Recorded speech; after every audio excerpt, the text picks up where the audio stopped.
আসসালামু আলাইকুম বন্ধুরা, ফাইনালি বের হয়ে যাচ্ছি। কোথায় যাচ্ছি? মার্কেট করার জন্য ঈদের শপিং হবে ধুমধুমা। সেটাই বাস্তব। এখন আমরা যে আমার ভাইয়ের জন্য শপিং করব, তারপরে আমার জন্য শপিং করব, আরো অনেক শপিং করব আমরা আজকে।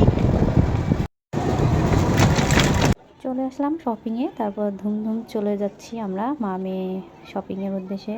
তো এখন ফার্স্টলি আমি আমার বাবাকে দিয়ে শপিং শুরু করব, ওর জন্য পাঞ্জাবি কিনবো। তো এখন ছোট বাবা, তার জন্য একটু কালারফুল পাঞ্জাবি লাগবে, তার জন্য নিয়ে নিলাম, ওর জন্য পাঞ্জাবি কেনা ডান। এখন আমরা বেরিয়ে যাচ্ছি, তারপর যাব আমার মায়ের শাড়ি আর দাদুর শাড়ি কিনতে। তো চলে আসলাম মায়ের আর দাদির শাড়ি কেনার জন্য। এখানে আর দেখালাম না কি কিনেছি, সেটা পরের ভিডিওতে দেখতে পাবে। তার মাঝখানে মেয়ের ফুচকা খেতে হবে, তো ও স্পেশালি ফুচকা খেতে ভীষণ পছন্দ করে, তো খেয়ে নিল। তারপর আমরা চলে গেলাম ওর জুতা কেনার জন্য। ওর জুতা কিনতে গিয়ে আমরা খুব বেশি হ্যাসেলে পড়ে গেছি। ও কোনটা রেখে কোনটা কিনবে দেখতে পাচ্ছেন, ও কীভাবে চুজ করছে। ফাইনালি এই জুতাটা একটা চুজ হয়ে গেল, সেটা পরে দেখতে পাবে অবশ্যই। এবার আমরা এই অল্প শপিংয়েই আজকে আমরা বাড়িতে যাব, নেক্সট ভিডিওতে আর পরের শপিং থাকবে।